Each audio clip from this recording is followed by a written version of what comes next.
What is the meaning of Christmas? And isn't that what all modern and postmodern and postmodern Christmas movie and Christmas specials ask anyway? Hello, friends. Welcome to another Christmas Drive-In series, our animated Christmas movie edition. I am Will Rose, and I'm with my friend Christian, and we just rolled up to the drive-in in a 1965 Ford Thunderbird with Wooly Bully by Sam and the Sham and the Pharaohs playing on the radio. And guess what's playing on the big screen? Is it a big hit movie for 2 hours? We have to sit for this movie? No.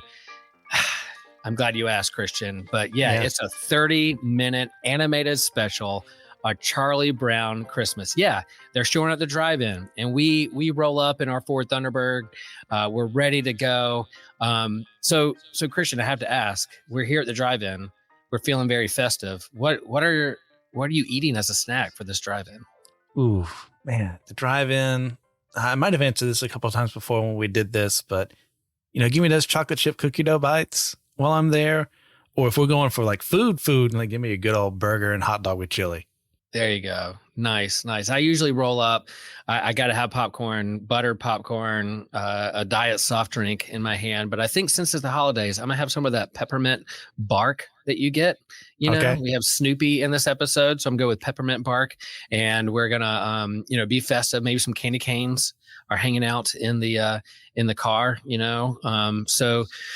So yeah, we are here gathered, and it's the last drive-in for the Christmas drive-in series. Really, we're going to talk about and discuss and gush over one of the original Christmas specials, animated Christmas special to come on TV, 1965 version, the Peanuts, Charlie Brown Christmas, that kind of started it all. There are other movies, of course, black and white movies and Christmas specials and animated stuff. Rudolph and the Grinch wasn't too long after Charlie Brown Christmas, but yeah, this one's a pretty staple, and it's out there, and it has a hearty message to it.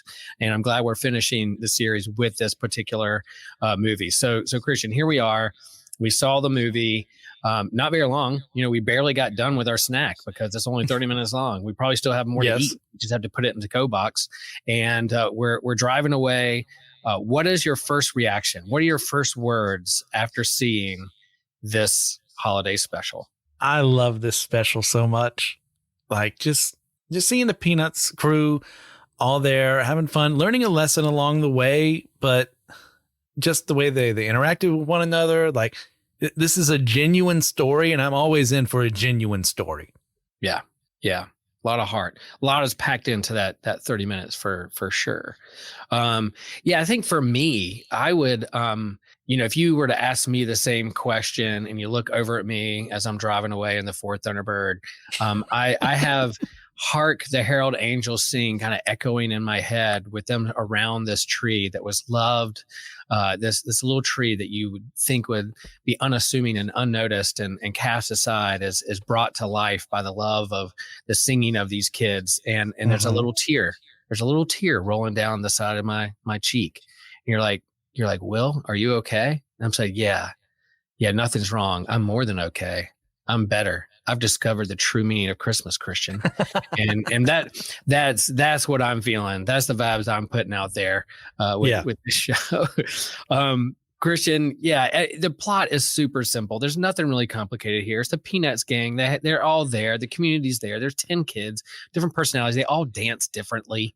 They all have their own quirks and annoyances and sassiness and security blankets and all, but in terms of summarizing the plot of this, Christian, how would you summarize this to the public who have never seen a Charlie Brown Christmas before? That poor public that's never seen this movie. Yeah. Well, okay, I'll do my best. So basically this takes place around Christmas time, and Charlie Brown's just kind of feeling the holiday blues. And it's not like he doesn't like Christmas. It's just not feeling as up to it as he normally is. So what does he do? Go to his best therapist, the best therapist possible, Lucy. And what does she do? Oh, God help him. Do everything wrong out of a genuine desire for capitalism. And in so doing, she gets him involved with the play they're doing for Christmas, and it's a giant fiasco. No one knows what they're supposed to be doing. Everyone wants to be with something else. And they've got to have a Christmas tree because it's a Christmas place. So he and Linus go out to get a tree, and it's at this time when this is an actual thing. They had aluminum Christmas trees back in the day. Yeah, where people wanted to buy those. They wanted to get away from like harvesting trees out in the wild. But Charlie Brown, he's a genuine man. He's got to have that one Christmas tree that's real. So he gets this droopy little nothing tree, brings it back. Everyone makes fun of him. He leaves, like the over commercialization of Christmas has gotten to him, tries to make the tree a bit more festive, thinks he's killed it. But his friends, noticing how down he is, go down, redecorate everything for him, sing Hark the Herald Angels Sing after Linus earlier has given, was it Luke 2, the shepherds being talked to by the angels of Jesus' birth, that being the true meaning of Christmas, and them all having fun together after that. Yeah, nice. Nice. Yeah, there's this sense that it starts off with Charlie Brown just voicing his displeasure, or he's not feeling the holiday spirit. He's down, he's out, and part of that is this overshadowing of like commercialism, and as you go through the different, you meet the gang that's all there.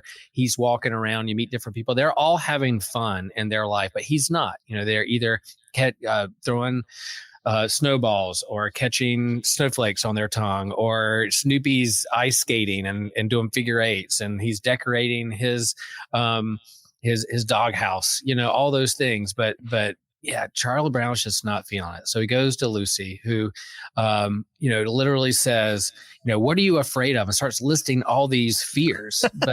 And we'll get to that a little bit because that has significance later on towards the end of this yes. show. But it starts listening, really trying to get at like, what is at the heart of why you're upset? And her, it's not bad advice. It's like, hey, why don't you get more involved? Try to get into the holiday spirit by getting more involved. And maybe you can be the director of this play. And where she's going to be the Christmas queen. I don't know where that shows up in the Christmas Story, but she wants to be the Christmas queen. So yeah, more involvement, be with friends, help out. But of course, as people are people and as friends are friends, they make things more complicated than they need to be. And so he just can't figure out what's going on.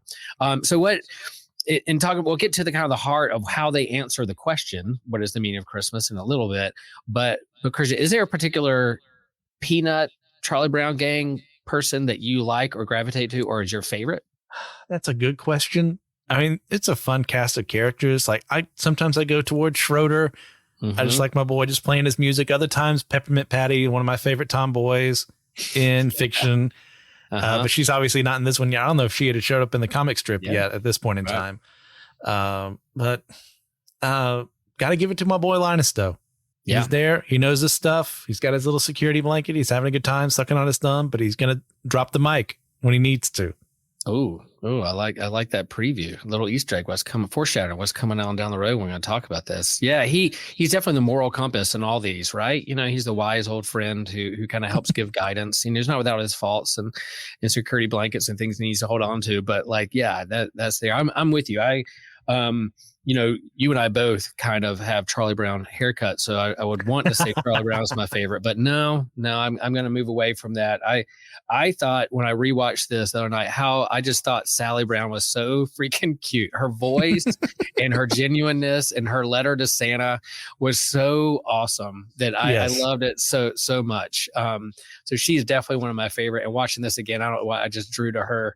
I have two girls, so I drew me back when they were little and they were younger, and their voices were so cute when it came to that. But I got to go with Snoopy too. I love Snoopy so freaking much. Like his confidence, the way he goes to the beat of his own drummer, like he and he does things his own way, and he always stays. People wondering why he's there, and it's just a dog, but he's there and he's comic relief. But man, I love that dog so much. He's the best.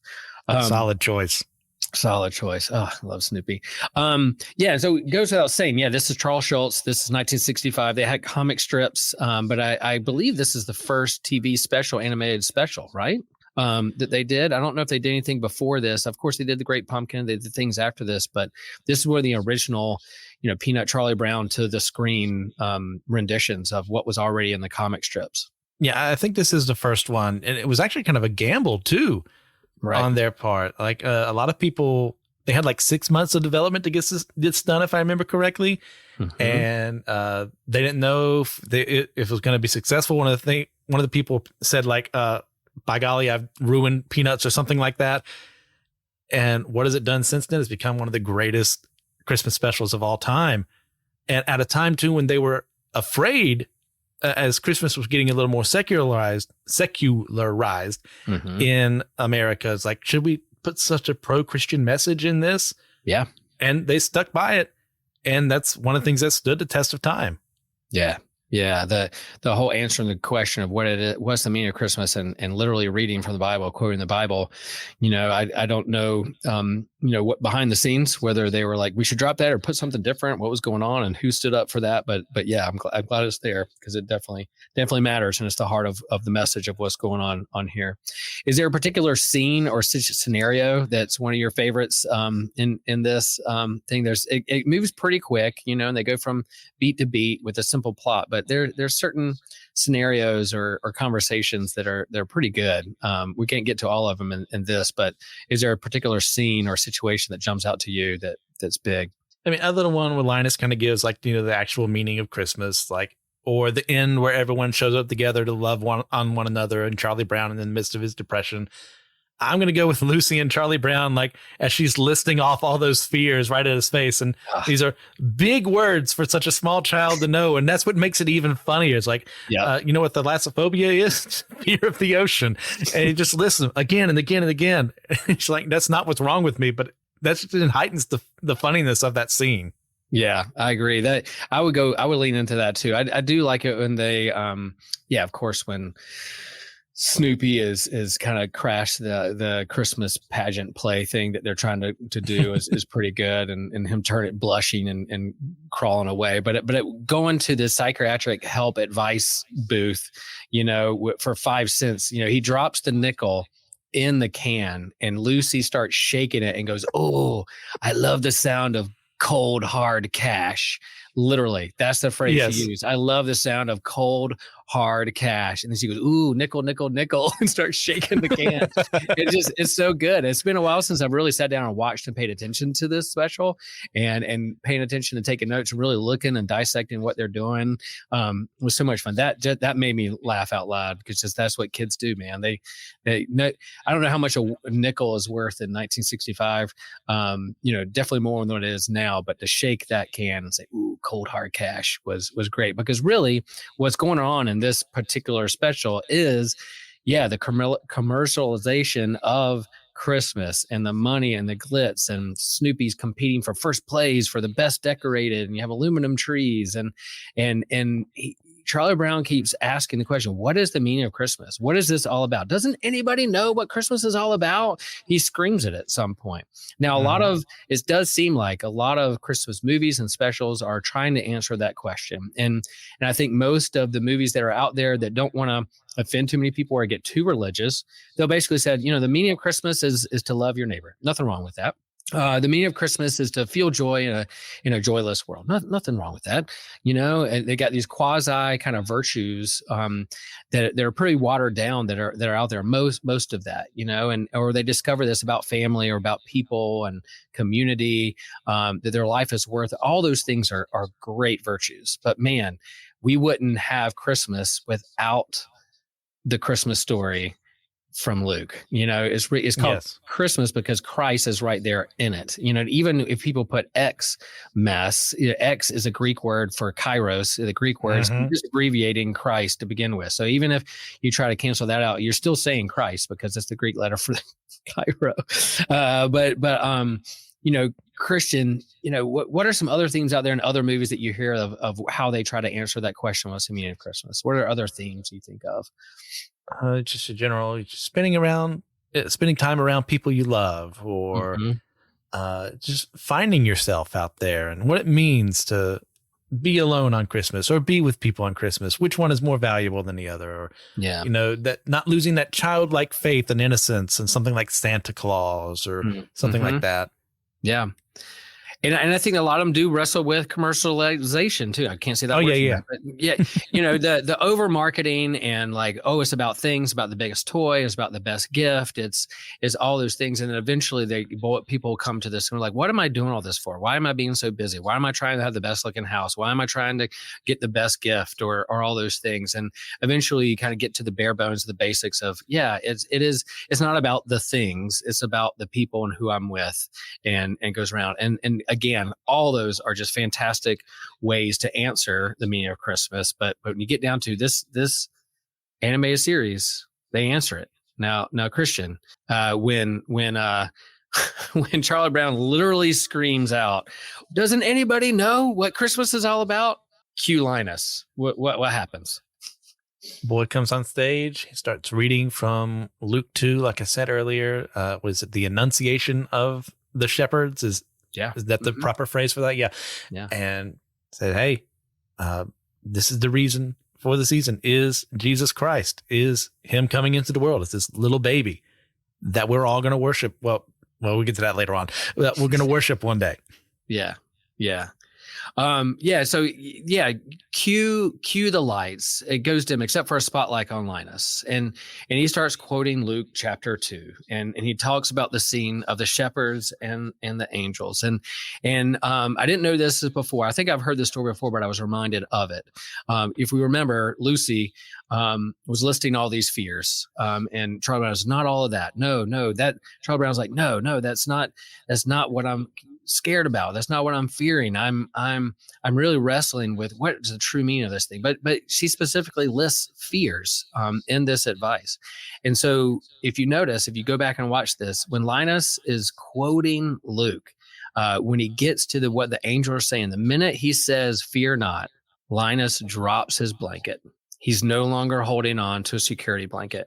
And he finishes what they're saying, because, "For behold, I bring you tidings of great joy for all people. For unto you is born this day in the city of David a Savior, which is Christ the Lord." And he says, "You shall find the baby wrapped in swaddling clothes." And then he turns and says, it's about peace. And he looks at Charlie Brown very quietly, subduedly, and says, "And that is what Christmas is all about, Charlie Brown." Charlie Brown grabs the tree and walks out with a smile on his face that he hasn't had the entire time. But the fact that Linus drops the blanket at "Fear not," I think is speaks volumes to, in a world where we live in that is filled with fear, that where hope is scarcity.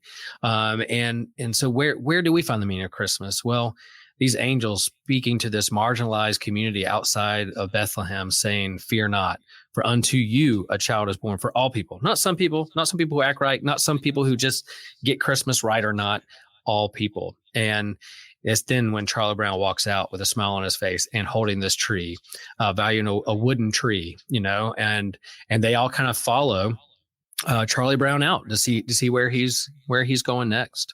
Linus picks up his security blanket and continues to carry it. He's not letting go of that security blanket, but he picks it back up, and a little bit later on, he uses that blanket for the base of the tree to wrap it around in love and care, and that is what brings that tree to life, to stand up even taller, because of the singing and the joy and that whole "Fear not" with that group. Yeah, Christian, I'm trying not to shed another tear on the other cheek. Well, if you're out there right now and your minds are blown, well, congratulations. You joined me before we started recording. Will dropped that on me. I was like, I have never once noticed that in however many times I've watched this movie with this special. That is tremendous. The idea of, for a brief moment, Linus giving up his insecurities to drop some truth on the world, to believe in that premise of "fear not." Is pretty much every time an angel shows up in scripture, what do people do? Freak out or get pregnant is essentially what happens there. So it doesn't happen this time for the shepherds, but that "fear not." Of course, you're going to fear something that just popped out of the sky and singing these glories to God that come out of nowhere. But there are plenty of other things we fear in the world. How can we find that security? Where does that security come from? Where does that hope come from? And it is in Jesus Christ. And it's without him, there is no purpose behind the season. Now, did Jesus actually get born around this time of year? Probably not. I mean, I think most scholars say it was probably sometime in the spring, but we celebrate it right now. So that's when it happens. Yeah, and there's definitely holy days and other traditions, and the reason that Christmas is here there in the winter around the winter solstice is the darkest of days, the shortest of days, the longest of nights, and the cold in the Western Hemisphere. And then it shifts. The days start getting brighter and brighter when you get December 25th. And as we move through the rest of winter, the days are getting longer and a little bit brighter. So there's some strategic placement of Christmas and the celebration of the birth of Christ. The original kind of OG Christmas or Christian celebrations is Easter. We wouldn't be here without Easter.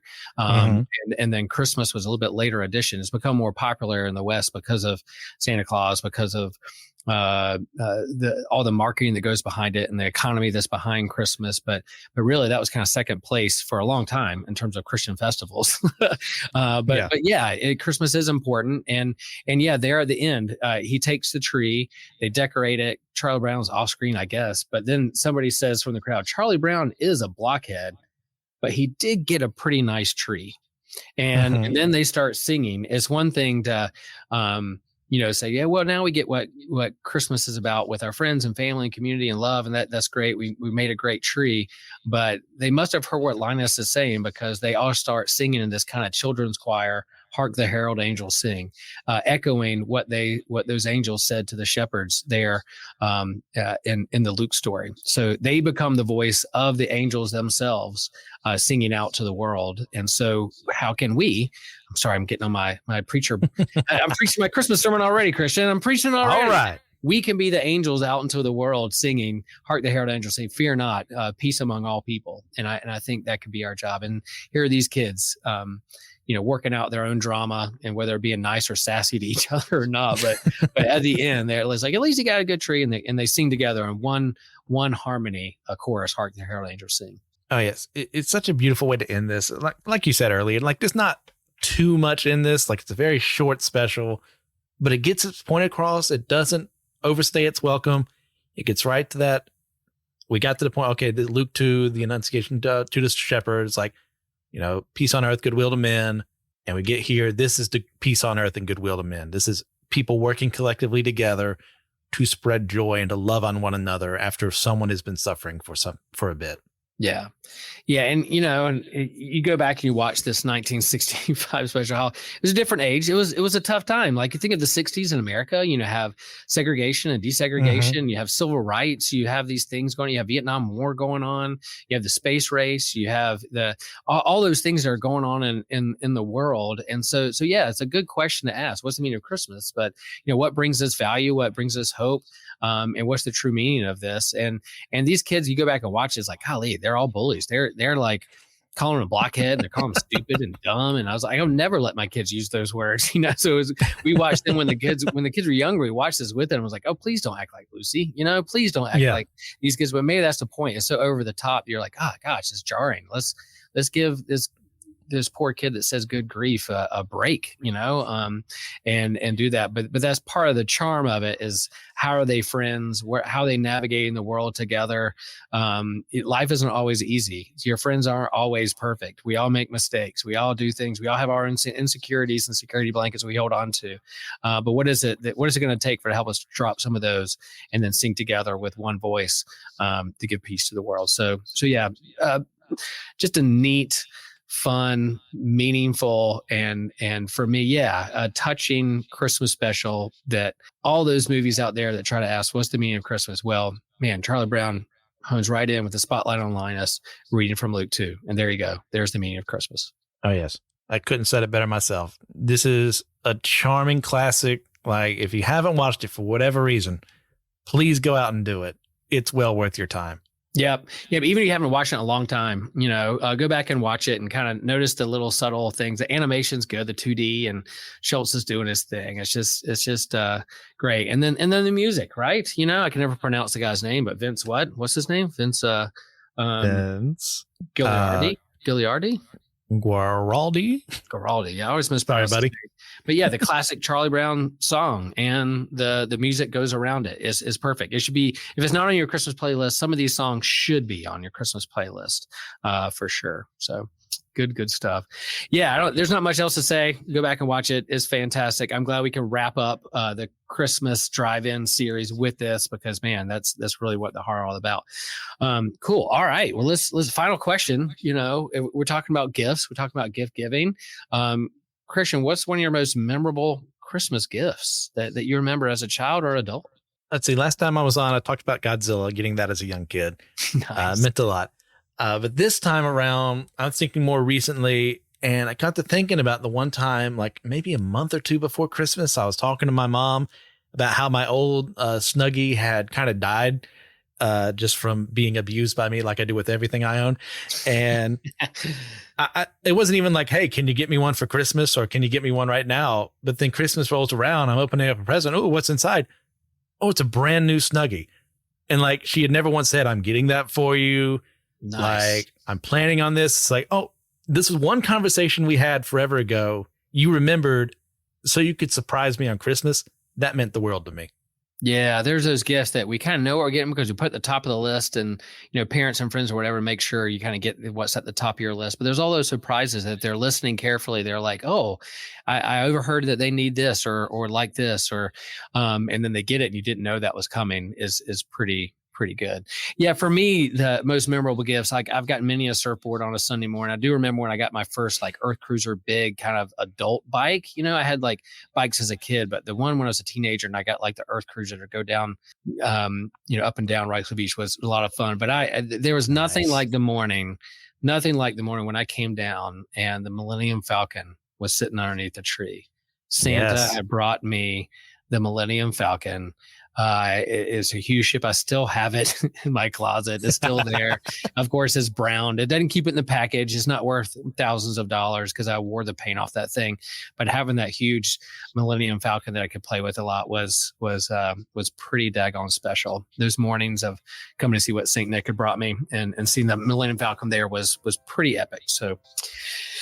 Yeah. Well, thanks y'all. All our listeners, you are a gift to us, and it is our pleasure and our hope that we can continue to keep doing this podcast and discussing all the things that intersect with the things we geek out on and the big questions we wrestle with, like what's the meaning of Christmas? And so, follow us, support us, subscribe. If there's an episode this year in 2023 we didn't get to that you were like, hey, why didn't you talk about this? Let us know on Instagram or Facebook, or reach out to us. We'll be happy to explore that in the new year. We're really excited about some of the themes and episodes that we got coming up in 2024. But in all this, we hope that everyone has a fantastic and merry Advent and a holy and meaningful Christmas. And we hope that you fear not and know that you are loved and that we hold you deep in our heart. And as always, share the faith, share the geek.